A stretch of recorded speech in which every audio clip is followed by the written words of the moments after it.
এইমাত্র pay scale নিয়ে বাংলাদেশ ব্যাংকের গভর্নরের বক্তব্য নিয়ে কি বললেন প্রধান উপদেষ্টা। তো দর্শক, নবম পে স্কেলের আজকের সবচেয়ে বড় নিউজটি শেষ পর্যন্ত দেখুন এবং শুরুতেই চ্যানেলটি সাবস্ক্রাইব করে ভিডিওটি কন্টিনিউ করুন পরবর্তীতে নবম পে স্কেলের সকল আপডেট সবার আগে পেতে। তো দর্শক, এইমাত্র পে স্কেল ইস্যুতে বাংলাদেশ ব্যাংকের গভর্নরের সাম্প্রতিক বক্তব্য এবং তার পরপরই প্রধান উপদেষ্টার একই ধরনের মন্তব্য ঘিরে দেশ জুড়ে নতুন করে আলোচনার ঝড় উঠেছে। দীর্ঘদিন ধরে নতুন পে স্কেল নিয়ে যে প্রত্যাশা, জল্পনা ও গুঞ্জন চলছিল, শীর্ষ দুই নীতি নির্ধারকের এই প্রায় অভিন্ন অবস্থান সেই আলোচনাকে আরো গভীর ও জটিল করে তুলেছে। বাংলাদেশ ব্যাংকের গভর্নর তার বক্তব্যে দেশের সামগ্রিক অর্থনৈতিক চিত্র তুলে ধরে বলেন, বর্তমান অর্থনীতি একাধিক চাপের মধ্যে দিয়ে যাচ্ছে। মুদ্রাস্ফীতি এখনো পুরোপুরি নিয়ন্ত্রণে আসেনি। বৈদেশিক মুদ্রার রিজার্ভ কাঙ্ক্ষিত পর্যায়ে পৌঁছায়নি এবং রাজস্ব আদায়ের গতি সরকারের লক্ষ্যমাত্রায় তুলনায় কম। এমন পরিস্থিতিতে বড় অঙ্কের পুনরাবৃত্তি ব্যয় বাড়ানো হলে তা অর্থনৈতিক স্থিতিশীলতার জন্য ঝুঁকি তৈরি করতে পারে। বাংলাদেশ ব্যাংকের গভর্নর সম্প্রতি স্পষ্ট করে জানিয়েছেন যে বর্তমান বাস্তবতায় নির্বাচনের আগে নতুন পে স্কেল বাস্তবায়ন করা সম্ভব নয়। তার এই বক্তব্যের প্রতিক্রিয়ায় আজ প্রধান উপদেষ্টা বলেন, সরকার ও উপদেষ্টা পরিষদের পে স্কেল দেওয়ার আন্তরিক ইচ্ছা থাকলেও সময়ের সীমাবদ্ধতার কারণে নির্বাচনের আগে তা কার্যকর করা বাস্তবসম্মত নয়। প্রধান উপদেষ্টার ভাষ্য অনুযায়ী পে স্কেল একটি জটিল ও বহুস্তরীয় প্রক্রিয়া, যেখানে নীতিগত সিদ্ধান্ত, অর্থনৈতিক বিশ্লেষণ এবং বাজেট সমন্বয় এবং প্রশাসনিক অনুমোদন প্রয়োজন হয়, যা মাত্র ১ মাসের মধ্যে সম্পন্ন করা কোনোভাবেই সম্ভব নয়। তিনি আরও জানান, তড়িঘড়ি করে সিদ্ধান্ত নিলে তা ভবিষ্যতে বড় ধরনের সমস্যার সৃষ্টি করতে পারে। তো দর্শক, ভিডিওটির এই মুহূর্ত পর্যন্ত যারা দেখছেন চ্যানেলটি সাবস্ক্রাইব করে রাখুন পরবর্তীতে নবম পে স্কেলের সকল আপডেট সবার আগে পেতে। তো দর্শক, আর্থিক ও প্রশাসনিক জটিলতা তৈরি করতে পারে, ফলে সরকার দায়িত্বশীল অবস্থান থেকে সময় নিয়ে পে স্কেল বাস্তবায়নের পথ বেছে নিতে চায়। গভর্নরের এই বক্তব্যের প্রতিধ্বনি শোনা যায় প্রধান উপদেষ্টার কণ্ঠেও। তিনি বলেন, সরকার আবেগ নয়, বাস্তবতার ভিত্তিতে সিদ্ধান্ত নিতে বাধ্য। পে স্কেল একটি অত্যন্ত গুরুত্বপূর্ণ বিষয়, কারণ এটি সরকারের লাখো সরকারি কর্মকর্তা কর্মচারীর জীবনযাত্রা ও ভবিষ্যৎ নিরাপত্তার সঙ্গে জড়িত। তবে একই সঙ্গে এটি জাতীয় বাজেট, রাজস্ব কাঠামো ও দীর্ঘমেয়াদী অর্থনৈতিক পরিকল্পনার সঙ্গেও গভীরভাবে সম্পৃক্ত।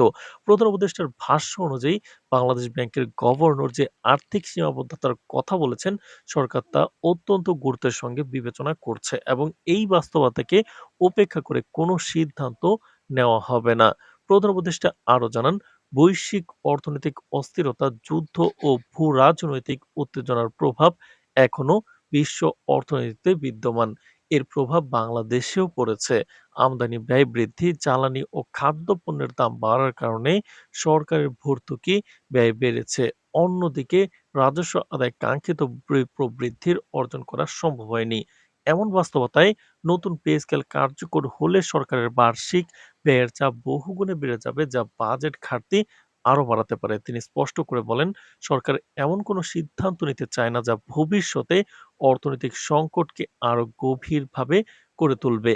তো দর্শক, এই অবস্থায় সরকারি চাকরিজীবীদের মধ্যে হতাশা ও ক্ষোভ ক্রমেই বাড়ছে। সচিবালয়, বিভিন্ন মন্ত্রণালয় ও মাঠ পর্যায়ের দপ্তরগুলোতে পে স্কেল নিয়ে আলোচনা এখন নিত্যদিনের বিষয় হয়ে দাঁড়িয়েছে।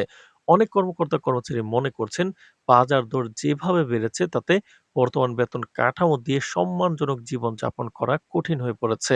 বাসা ভাড়া, শিক্ষা ব্যয়, চিকিৎসা খরচ এবং নিত্য প্রয়োজনীয় পণ্যের দাম বৃদ্ধির চাপ সরাসরি তাদের জীবনযাত্রায় আঘাত হানছে। কিন্তু চাকরি হারানোর ভয়, বদলি বা শাস্তিমূলক ব্যবস্থার আশঙ্কায় তারা সরকারি চাকরিজীবীরা প্রকাশ্যে ক্ষোভ প্রকাশ করতে পারছেন না বলেও সংশ্লিষ্ট সূত্রে জানা গেছে।